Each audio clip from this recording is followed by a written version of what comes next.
नमस्कार, आप देख रहे हैं प्रथम न्याय न्यूज और मैं हूं अमर द्विवेदी।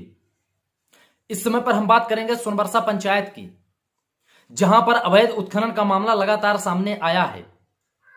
जी हां, सोनबरसा सरपंच विद्यावती द्विवेदी के पति या सरपंच प्रतिनिधि कहा जाए राजू द्विवेदी के द्वारा अवैध रूप से उत्खनन कराया जा रहा है। कई दिनों से यह शिकायत प्राप्त हो रही थी कि तालाबों का सीना छलनी किया जा रहा है, अवैध उत्खनन मशीनों द्वारा किया जा रहा है। तो आज हम जब ग्राउंड जीरो पर पहुंचे, उस तालाब के पास पहुंचे, तो नजारा देखने को ही कुछ और मिला। वहां पर डंफर के द्वारा मशीन से लोडिंग की जा रही थी, मशीन के द्वारा खनन किया जा रहा था और इतना ज्यादा पैमाने पर उसको खोदा गया है कि यदि वहां पर स्थानीय लोगों के किसी के पशु अगर वहां पर पानी पीने के लिए भी जाएंगे तो वह दोबारा लौट के नहीं आ पाएंगे। हमने सरपंच से भी जानना चाहा तो सरपंच ने कहा कि यह गहरीकरण किया जा रहा है, लेकिन सबसे बड़ा सवाल यह खड़ा हो रहा है कि यदि गहरीकरण किया जा रहा है तो मशीनों से क्यों किया जा रहा है और उन बेरोजगारों का क्या होगा जिनके पास रोजगार नहीं है। क्या गहरीकरण तालाब का मशीन से ही होगा तो फिर मनरेगा योजना का क्या होगा। तो सवाल बहुत सारे खड़े होते हैं। इस संबंध में जब हमने खनन माफिया से बात की तो उनका यह कहना है कि हम सरपंच से पूछ कर रहे हैं, सरपंच खुदाई खुदवा रहे हैं। तो हमने उसी खनन माफिया से सरपंच से बात की फोन पर। तो खनन माफिया और सरपंच के बीच में आपसी बातचीत होती है कि इनको 200-400 रुपए देकर के रफा दफा कर दिया जाए। फिर जब हमने खुद सरपंच से बात की तो वो कहते हैं कि हम खुद वहां पर पहुंच रहे हैं।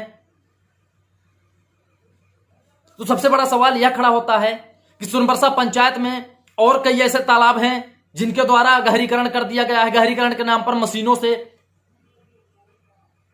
तो सबसे बड़ा सवाल यह खड़ा होता है कि जब पंचायत के नागरिक सरपंच को चुनते हैं तो विकास की उम्मीद लिए बैठते हैं, लेकिन वह यह नहीं जानते कि जिस सरपंच को हम चुन रहे हैं, जिस प्रतिनिधि को हम चुन रहे हैं, वह हमारा ही बेड़ा गर्क कर देगा। प्रतिनिधि चाहे कोई भी हो, यदि वह जनता के उम्मीद के खिलाफ काम करेगा तो वह दिन दूर नहीं जब वही वोटर, वही जनता अपने हक की लड़ाई के लिए आपका एक हाथ में जो घोषणा पत्र आप बनाए रहते हैं कि हम फला काम करेंगे, ढिकाना काम करेंगे, तो एक हाथ में घोषणा पत्र और एक हाथ में जूता लेकर के वो सड़क पर उतरने वाली है, तब आप उस स्थिति में क्या करेंगे। अब देखने वाली बात दिलचस्प यह होगी कि क्या राजस्व विभाग खबर प्रकाशन के बाद इसमें एक्शन लेता है, क्या पुलिस कोई कार्रवाई करती है, या इसी तरह से लगातार सरपंच प्रतिनिधि का कमाई का जरिया तालाब बनता रहेगा, अवैध खनन बनता रहेगा, या आगे कोई कार्रवाई होगी।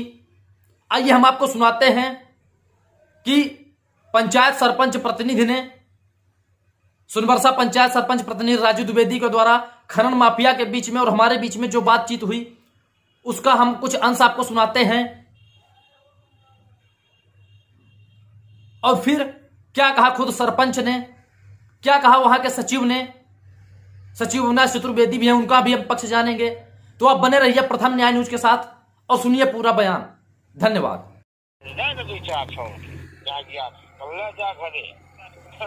200-400 रुपया हम दे तू देबे।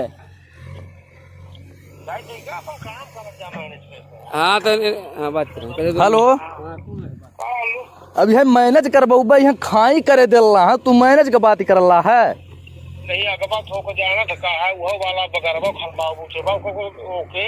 हाँ, और वह मतीबा तो उठेबा तो देखा अब वह नहरिया लगवा जिला चलाउना में तो कम से कम हर यही शासन के जान से कतना पैसा आवत है, कतना खुदा है।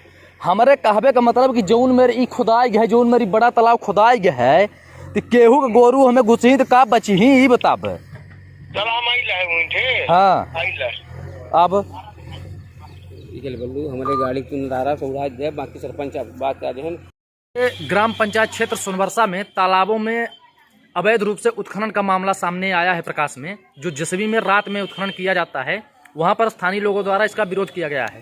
तो आप इस संबंध में क्या कहेंगे? उसको हम देखेंगे, जाके देखने के बाद अगर ऐसा होता है तो FIR किया जाएगा उनके खिलाफ थाने में जाकर। किसके खिलाफ? जो अवैध उत्खनन कर रहे हैं। के पंचायत में चमारी सोनबरसा तालाब में अवैध उत्खनन का मामला सामने आया है। आप क्या कहेंगे इस पर? नहीं, वो गलत कर रहे हैं जो खन रहे हैं। अवैध उत्खनन नहीं करना चाहिए, लेकिन जो कुछ यदि कोई कर रहे हैं उनके ऊपर कानूनी कार्रवाई की जाएगी। तो कानूनी कार्रवाई कब की जाएगी भाई? आज 15 तत्काल की जाएगी। यदि गाड़ी पकड़ी जाती है तो सीधे FIR करवाया जाएगा।